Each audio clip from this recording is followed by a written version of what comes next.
So when your clairvoyance begins to open, you can come up against some signs, some different things that occur all around you that you might not know the answers to. And today's episode is dedicated to helping you understand the signs that your clairvoyance is opening. So stay tuned.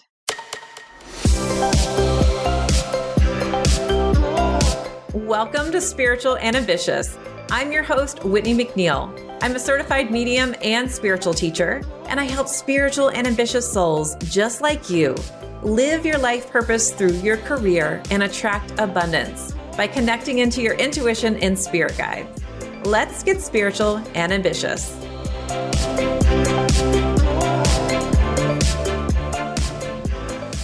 Welcome back to a brand new episode of the Spiritual and Ambitious podcast. And today we are covering the signs that your clairvoyance is opening. Now, you don't want to miss my class all about how to communicate with your spirit guides, because I also go into all of the different intuitive languages inside of that class. And the link to it is in the show notes. But I definitely wanted to dive in a little bit deeper today into clairvoyance. It is such a hot topic when it comes to developing intuition. I think that every person that I've ever worked with wants clairvoyance, but they're either afraid of actually having the ability, or if they have the ability, they second guess it. Now, some people are absolutely like thinking it's the best language to have, and it's not. It is just an intuitive language.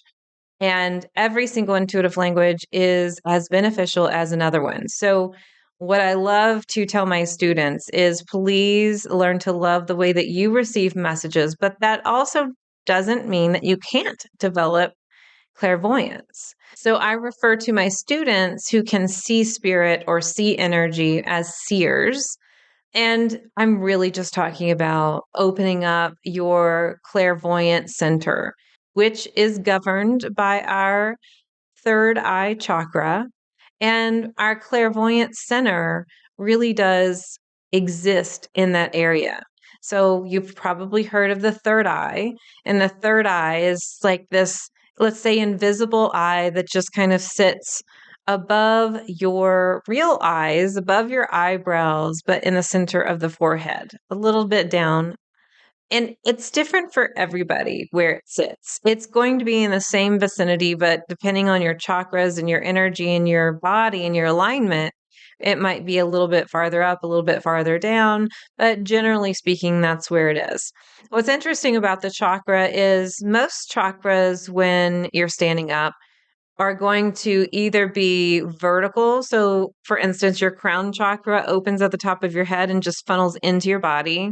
Your root chakra opens out at the bottom of your genitals and funnels into the body.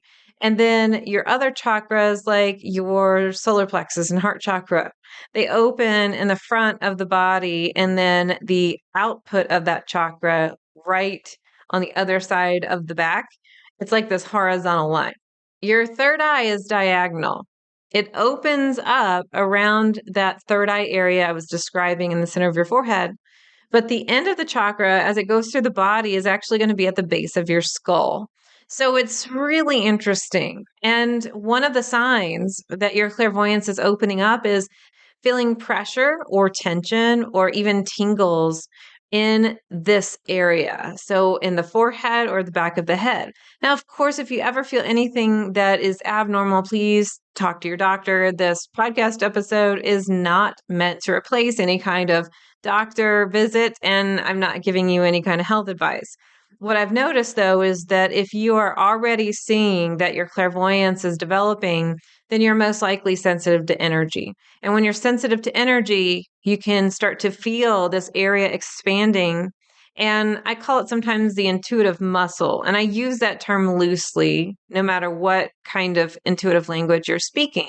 But if you're opening up your clairvoyance center and you're using it a lot, and you haven't in the past, then you start to notice, in air quotes here, a soreness. Just like if I were to go out and run a mile, I probably would experience soreness in my body because I don't run a mile every day. Even though I have these muscles, I'm probably going to be engaging and using them more than I do in my daily activities and routines. And the same exists for your third eye.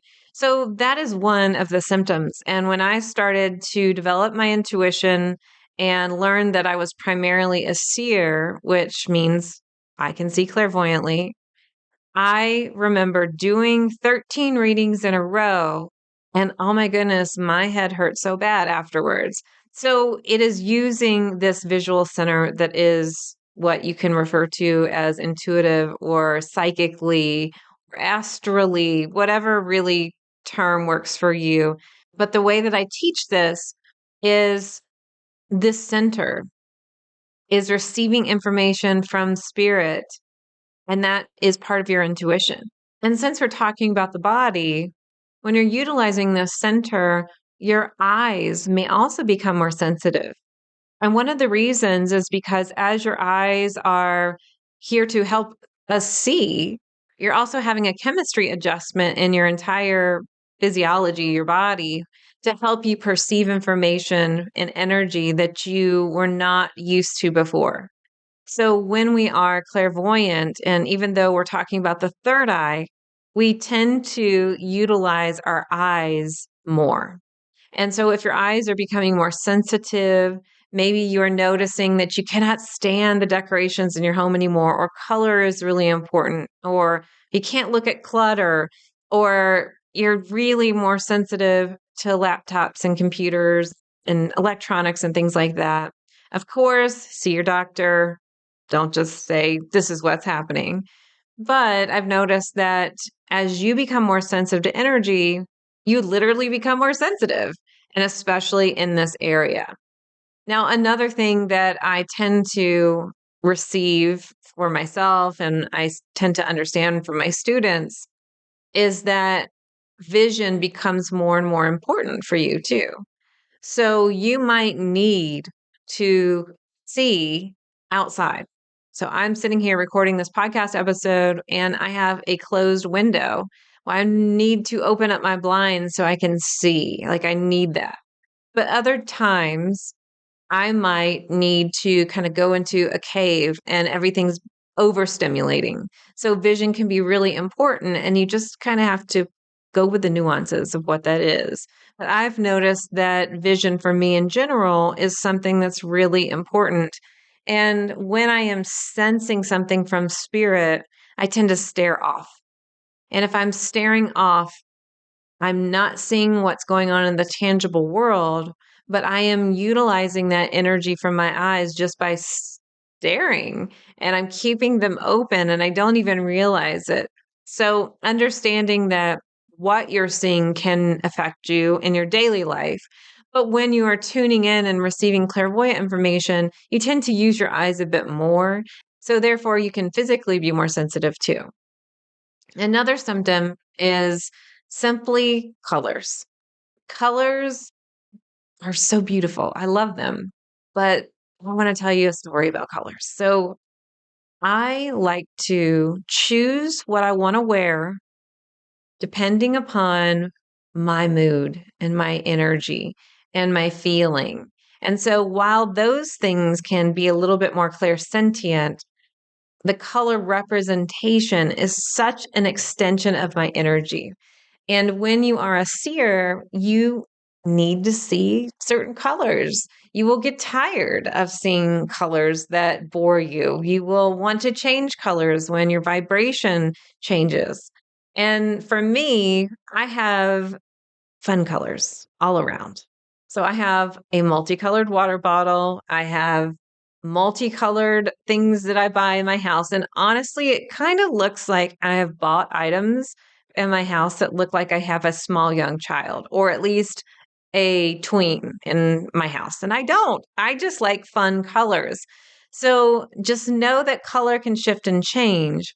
And if you're standing in your closet and you see that you have a lot of a certain color or you are lacking a certain color, there's usually an imbalance there.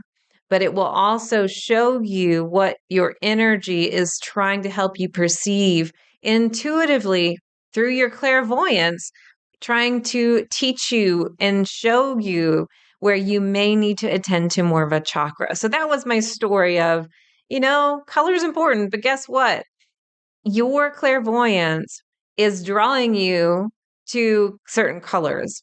And now that you know this, you can physically see, oh, you know what? My clairvoyance is trying to tell me that I need more attention to let's say, my third chakra. Let's say that you have no yellow, or you hate the color yellow, or let's say that you love the color yellow and your third chakra could be just way too open. So there's a message in there as well. Now, colors are symbolic too. And I and my students will tend to see colors when you're meditating or talking to your spirit guides. So, colors can mean so many things. What normally happens if you're an energy worker and you're working on chakras and helping to heal the body, you'll notice that when you're working in a certain area of somebody's energy or even yourself, when you're really connecting in to whichever chakra you're on, you will probably see a color. And so when you're first developing your clairvoyance, this is normally what happens.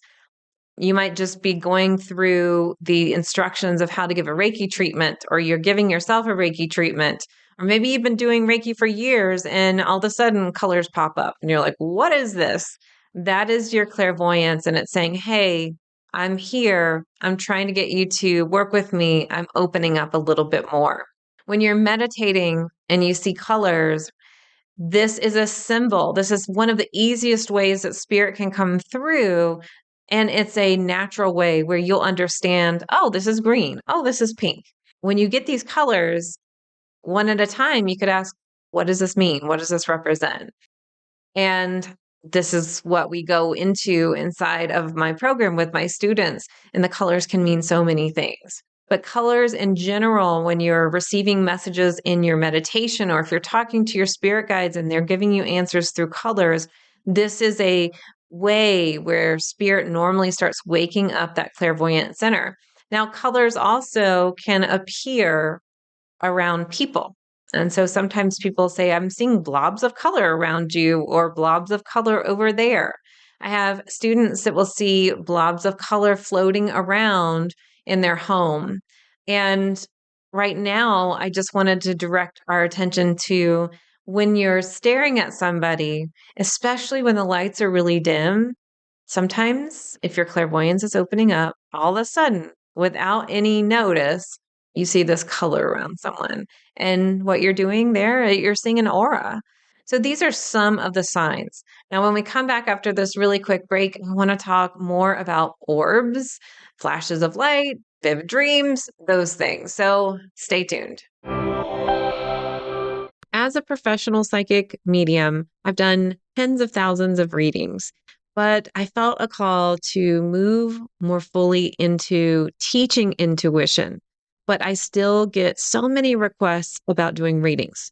So while I don't do readings anymore, I have brought in some very trusted colleagues who are now available for live 1 hour readings on Zoom.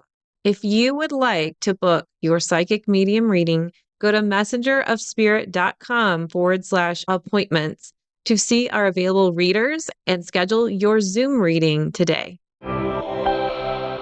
Welcome back. Today, I'm talking about how to know the signs your clairvoyance is opening. And so far, we've talked about seeing auras. We've talked about colors in meditation. We've talked about headaches, tingles in the forehead, having sensitive eyes, and other things. But now let's talk about colors in your home, which a lot of times we refer to as orbs. So if you're starting to see little floating lights, this is a great example of spirit light, and sometimes we refer to them as orbs. What are they? Well, they are most of the time representations of a spirit. When we pass over into the spirit realm, we can choose to show ourselves in whatever way, shape, and form we want to. And when you're seeing spirit lights, this is an example of how spirit can communicate with you in a way that is not so scary. So when we see these flashes of lights, you can just say, hey, I saw that. my clairvoyance is opening. Now, who are these lights? It's going to depend on every single light and every single situation. Sometimes it's literally just an energy blob. Sometimes it is a loved one. Sometimes it is a spirit guide. And there's other reasons why too. But this would be a sign that your clairvoyance is coming online a little bit more, especially when you're watching TV and it's in a dim room at night. This can also happen just in the pitch darkness. And sometimes you will see these colors. When I was a little girl, I would sit in my room and I would have it pitch black. That's just the way that it was. We lived out in the country. There weren't any street lights. That's just how it was. And I would see these colors just morph and shift and change. And a lot of them were deep violet and deep blue. And sometimes they were different colors as well. Now that I'm older, sometimes I still see them in that vividness where they're very large. But most of the time, I see them as little flashes of light that move. And sometimes, if you don't believe yourself, you can even see them in a video on your phone or in a picture. So just know that that is an example of how your spirit guides are nurturing your intuition and showing you how you can communicate with them and that they are around you. Now, speaking of being in the darkness, let's talk about right before you go to sleep. So, right before you go to sleep, sometimes if your clairvoyance is trying to open up a little bit more, you will start to see images of your day. Or let's just say if your mind won't, air quotes here, cut off, you might start to worry or think or kind of go into the hamster wheel of thought. If that hamster wheel of thought involves a lot of pictures where you can see people and situations, or you're visualizing yourself doing something, your clairvoyance is opening up. If you are in bed and you get these random pictures of people and you're like, what does this mean? What's going on? Surely it has to be symbolic. Normally, what happens is you're fluctuating in between your dream state and your awake state, which is really where we want to be when we communicate with spirit anyway. We want to be as relaxed as possible. Now, when you're communicating with your spirit guides during your day, you're probably not going to be as relaxed. I'm just saying that would be ideal for us because it's the easiest place for us to communicate. But that is that place where you are seeing things, symbols, seeing people. And that's an example that your clairvoyance is trying to wake up a little bit more. And each time you get these signs, each time you get these things, your spirit guides are watching and going, oh, cool. Are you going to freak out completely? Or are you going to actually be okay with this if we show you more things? Because sometimes people say, I really want clairvoyance, but what if I see a person? So know that when your clairvoyance is first waking up, generally these are the signs. You're not going to just see an apparition, though it does happen. When you are in that dark room right before you go to sleep, let's say your eyes are open and you start to see shadows. Sometimes people get really freaked out, and I understand why. I've been there in a spirit circle where it's pitch black and I'm seeing someone move in front of me, but it is not a physical, tangible person. It is a spirit person. And so it can feel very disorienting, but that would also be a sign that your clairvoyance is waking up. The more that you're okay with it, the more spirit will show you more things. If you're not okay with it, you tell them, hey, like I'm good for now. Like I'm not sure I want anything else at the moment. So you can see random pictures, random faces, things like that before you go to sleep. And then I also wanted to say too, when you do go to sleep, you will oftentimes, when your clairvoyance is waking up, you will oftentimes have vivid dreams. And when you have vivid dreams, you will wake up and remember them. Let's say just 5 seconds. Remember where you were, who you were with, and what they looked like. And so that is an example that your clairvoyance is also coming online. You're doing a lot of work in the dream time about this. And it's really important for you to just talk to your spirit guides after you wake up and say, hey, I remember XYZ dream, or I remember this and that, and then just tell them what you're comfortable with. Now, one of my favorite signs that you are coming online with your clairvoyance is that when you meditate, you get visions of what your life is going to look like. Or maybe you're talking to your spirit guides and you ask them, hey, what should I do? What is my next right aligned step to do XYZ? Whatever your goal, your desire is. What is the next right step for my highest and best regarding my career or something of that sort? When you ask those questions and then you are in meditation or you're talking to your spirit guides, you start seeing yourself visually doing something. Now, I have a lot of students that listen to my guided meditations, and when they listen to the guided meditations, their clairvoyance is coming online when they are able to see whatever is being said in the meditation. And sometimes people just go on an astral visit and they're not following along with the words. They're just kind of doing their own thing, but they're seeing things.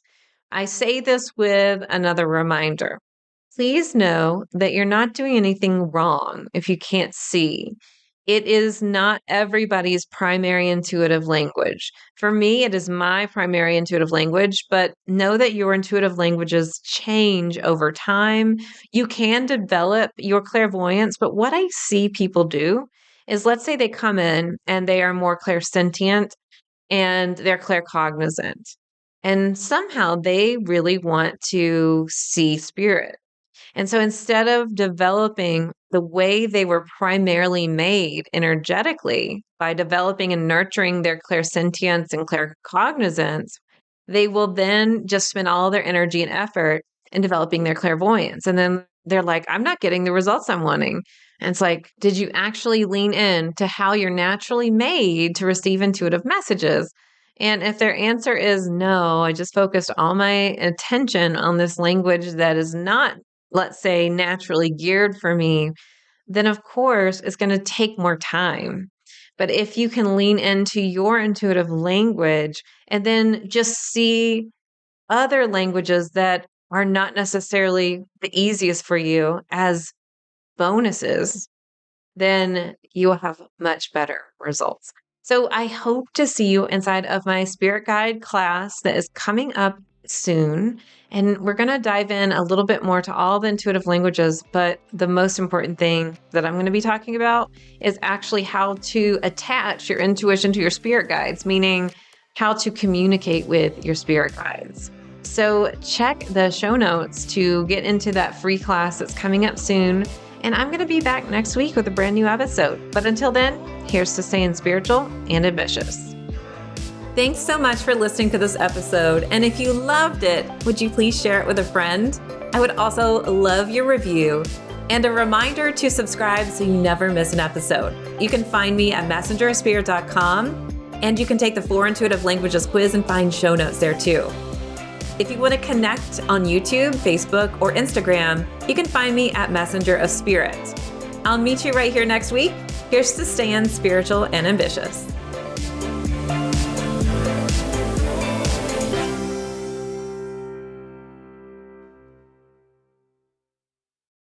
This podcast is part of the Sound Advice FM network. Sound Advice FM. Women's voices amplified.